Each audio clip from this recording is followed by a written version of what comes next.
Approximately 2 weeks ago, I asked if you would be interested in a dedicated video about footwear and selecting the right pair for various events. A resounding number of you confirmed. So that's precisely what we're diving into today. My plan is to cover scenarios like pool parties, casual hangouts with friends, lunch meetings, evening dates, wine tasting, cocktail bars, formal dinners, and much more. Please stay tuned, as I'll offer a wealth of diverse examples and specific situations. However, do remember it's practically impossible for me to encompass every single possible occasion, especially those that are particularly niche or unique.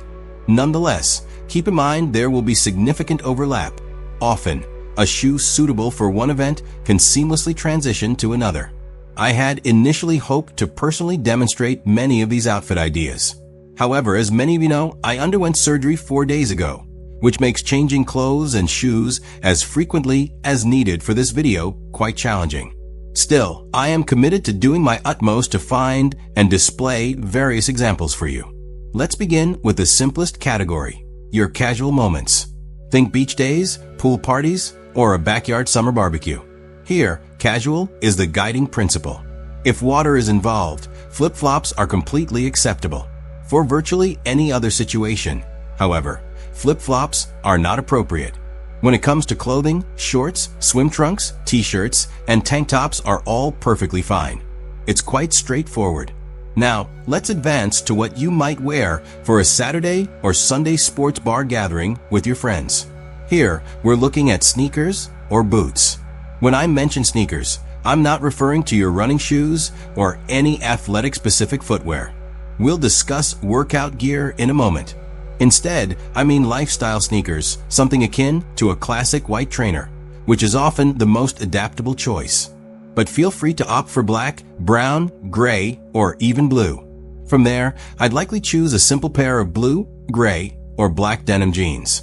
For your top, consider a casual polo, a Henley, a t-shirt, or perhaps a long-sleeve button-down shirt with the sleeves rolled up. In this relaxed setting, wearing any of these shirts untucked is completely acceptable. This is about being super casual, laid back, and simply enjoying the game on the big screen. Again, very simple and relaxed. Alright, let's elevate things a bit and discuss a lunch date scenario. It's important to acknowledge that your location, the prevailing climate, and the time of the year will all influence your choices. Given that it's late June in the US right now, let's focus on warm weather attire. So you've successfully arranged the date and picked a pleasant lunch spot, ideally one that's a bit more refined with a mature clientele. Your goal is to impress your date without appearing to have overdone it. I've got you covered, but remember, weather is key. I would generally start with chinos. Personally, I've been enjoying experimenting with contrasting colors lately. So I might suggest a light blue or light gray pair of chinos paired with a darker tone top and some slip-on loafers. But please, when I say slip-on loafers, I'm absolutely not referring to anything resembling that. Do not arrive at a date wearing shoes like those. I'm talking about a sophisticated penny loafer in a more casual finish, such as suede. In my opinion, a highly polished leather loafer or dress shoe simply appears too formal for a daytime lunch date. Essentially, anything with shiny leather will lean more formal. So save those particular shoes for a more upscale event, a nice dinner, or an evening outing. As I've often mentioned, women notice shoes immediately, and your footwear truly communicates a great deal about who you are. Now let's discuss weddings, as it is indeed wedding season. Whether you are the groom, a groomsman, or simply a guest, your shoe choice is incredibly important. Having worked in the wedding industry for many years, I've attended more weddings than I can count and witnessed just about everything. I've seen men perfectly dressed and others wearing things that make you wonder what went wrong. First and foremost, do not wear jeans to a wedding. Of course, exceptions exist for almost every rule. If it's a rustic backyard wedding on a farm, then perhaps jeans could be appropriate. But here's a reliable guideline. If the event involves a specific venue like a country club, a church, or a dedicated wedding hall, you must dress up and wear appropriate formal footwear. I've actually seen middle-aged men show up in blue jeans to a wedding explicitly labeled as black tie. Please, do not be that person. It's profoundly disrespectful. Naturally, There's a lot to consider regarding wedding dress codes. You should consult your invitation or ask someone close to the wedding party for clarification. But generally speaking, you'll be wearing a suit separates, or trousers with a sports jacket. All of these require dress shoes, like the example shown. These specific shoes would be suitable for 85 to 90% of all weddings most people attend. However, for a black tie or truly formal wedding, black dress shoes are almost always the correct choice. In nearly all other scenarios, a medium to dark brown is absolutely ideal. And frankly, brown is significantly more versatile than black, and in my view, even more stylish. For instance, if you're wearing a light gray suit, black shoes might seem like the obvious match, but I assure you, brown shoes work even better. Or, imagine an outdoor summer wedding where you choose a lightweight, light blue suit. Opt for a slightly lighter shade of brown, like this example. The lighter tone makes it a touch more casual, perfectly aligning with that outdoor wedding atmosphere. It's dressy, yet without being excessively formal. By the way, the shoes I'm featuring today are from Thursday Boot Company, our sponsor for this video. I've consistently praised the incredible quality of Thursday sneakers and boots for years. But did you know they also offer some of the most comfortable, high quality, and remarkably stylish dress shoes on the market right now? If you're new to the Thursday family, let me be the first to tell you that everything they produce is outstanding across virtually all categories. They provide the most competitive direct-to-consumer prices on Goodyear welted boots, leather sneakers, and dress shoes, all crafted with premium USA leather. Their entire footwear range is designed for individuals like us who appreciate and seek quality, but refuse to overpay for durable, high-quality dress shoes built to last for years. They are comfortable right out of the box, incredibly attractive, meticulously made, and always look fantastic. I was browsing their website recently, and I think my next pair from Thursday might have to be these brown loafers. They look amazing, and I currently don't have a pair of brown dress loafers in my collection, so I believe those would be perfect. Therefore, if you haven't explored their dress shoe collection lately, I strongly encourage you to click the link in the description below and check them out, along with everything else they create. Just use that special link in the description box and treat yourself today. And a huge thank you to Thursday Boot Company for their continued, ongoing support of my channel and for sponsoring today's video.